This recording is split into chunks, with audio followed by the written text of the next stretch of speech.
आत्मकथा देखते हैं। आत्मकथा जैसे कि इससे पहले स्त्री आत्मकथा और दलित आत्मकथा को हम लोगों ने देखा है, और आज देखते हैं हिंदी की सर्वप्रथम प्राचीनतम आत्मकथा। तो देखते हैं, पहला है अर्धकथानक।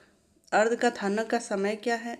तो अर्धकथानक का समय 1641 ईस्वी है, और इसके लेखक जो हैं वो बनारसी दास जैन हैं।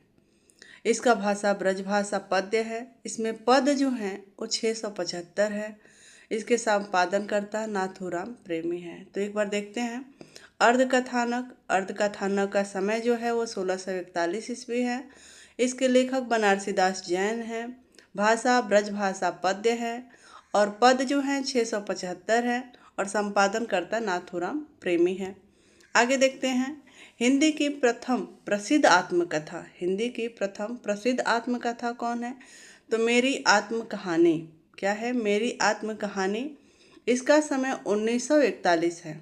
अगर पूछा जाए कि हिंदी की सर्वप्रथम प्राचीनतम आत्मकथा में अर्धकथानक का समय तो 1641 है, और लेकिन हिंदी की प्रसिद्ध आत्मकथा पूछा जाए मेरी कहानी, मेरी आत्मकहानी जो है उसका समय 1941 है।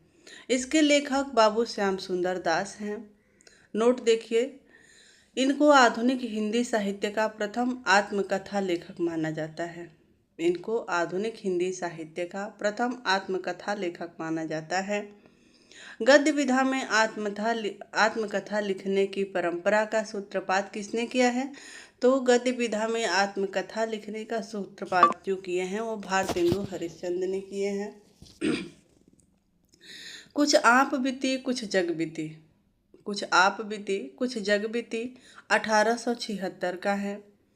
तो देखिए दोस्तों, 1876 इसका समय है, लेकिन ये कुछ आप बीती कुछ जग बीती ये अपूर्ण है। ये आत्मकथा कैसा है? तो अपूर्ण आत्मकथा है, और इसके लेखक जो है वो भारतेंदु हरिश्चंद्र है। कुछ आप बीती कुछ जग बीती किसका है? तो भारतेंदु हरिश्चंद्र का है, और इसका समय 1876 है, लेकिन यह अपूर्ण है। आगे देखते हैं हिंदी साहित्य की सर्वप्रथम परिपूर्ण आत्मकथा। हिंदी साहित्य की सर्वप्रथम परिपूर्ण आत्मकथा कौन सा है? तो कल्याण मार्ग का पथिक है। कल्याण मार्ग का पथिक, और इसके जो लेखक हैं स्वामी श्रद्धानंद हैं। आगे देखते हैं हिंदी की प्रथम महिला आत्मकथा लेखिका कौन है? हिंदी की प्रथम महिला आत्मकथा लेखिका कौन है? तो जानकी देवी बजाज है, और उनका है मेरी जीवन यात्रा। उनका आत्मकथा क्या है? कि मेरी जीवन यात्रा। हिंदी की प्रथम महिला आत्मकथा लेखिका जो है वो जानकी देवी बजाज हैं, और उनका आत्मकथा है मेरी जीवन यात्रा।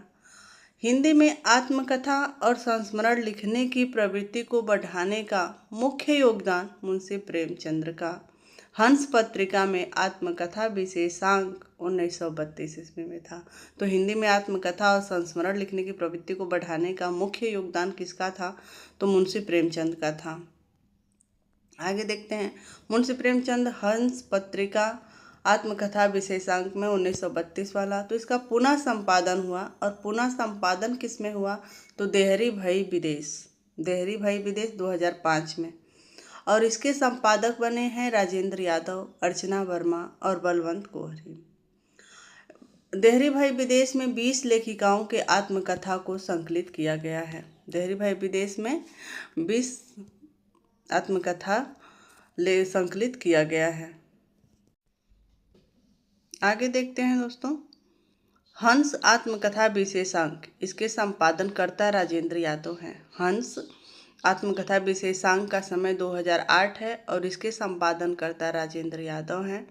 इसमें 52 आत्मकथ्य संकलित है। आगे देखते हैं आत्मकथा का विकास। प्रारंभिक युग क्या है? पहले प्रारंभिक युग है, विकास युग है, और उत्कर्ष युग है। आत्मकथा का विकास 3 युगों में हुआ है: प्रारंभिक युग, विकास युग, उत्कर्ष युग। प्रारंभ से 1927 ईस्वी तक आरंभिक युग चला। विकास युग में 1928 से 1946 ईस्वी तक, और उत्कर्ष युग में 1947 ईस्वी से अब तक। तो चलिए आज हम लोग प्रारंभिक युग देखते हैं। प्रारंभिक युग का समय क्या था? 1873 से 1927। अर्धकथानक। अर्ध कथानक किसका है? तो 1641 ईस्वी में बनारसी दास जैन का है और यह प्रथम पद्यात्मक आत्मकथा है। यह किस में था? ब्रज भाषा में था, तो इसलिए यह पद्यात्मक आत्मकथा है। अर्ध कथानक दूसरा है कुछ आप बीती कुछ जग बीती। कुछ आप बीती कुछ जग बीती 1876 ईस्वी का है और इसके लेखक जो हैं वो भारतेंदु हरिश्चंद्र हैं। यह प्रथम गद्यात्मक आत्मकथा है। आत्म अभिव्यक्ति 1893 का है और इसके लेखक ठाकुर जगमोहन हैं। निज वृत्तांत 1901 ईस्वी का है और इसके लेखक अंबिका दत्त व्यास हैं। मुझमें देव जीवन का विकास 1910 ईस्वी का है और इसके लेखक सत्यानंद अग्निहोत्री हैं। फिजी में मेरे 21 वर्ष कौन है? तो फिजी में मेरे 21 वर्ष कौन कहते हैं? तो पंडित तोताराम सन्नाटे कहते हैं कि फिजी में मेरे 21 वर्ष बीते। फिजी में मेरे 21 वर्ष 1914 ईस्वी का है और ये किसका है? तो पंडित तोताराम सन्नाटे का है। आत्मकथा सिर्फ आत्मकथा 1915 का है और ये लाला लाजपत राय का है। किसका है? तो लाला लाजपत राय का है।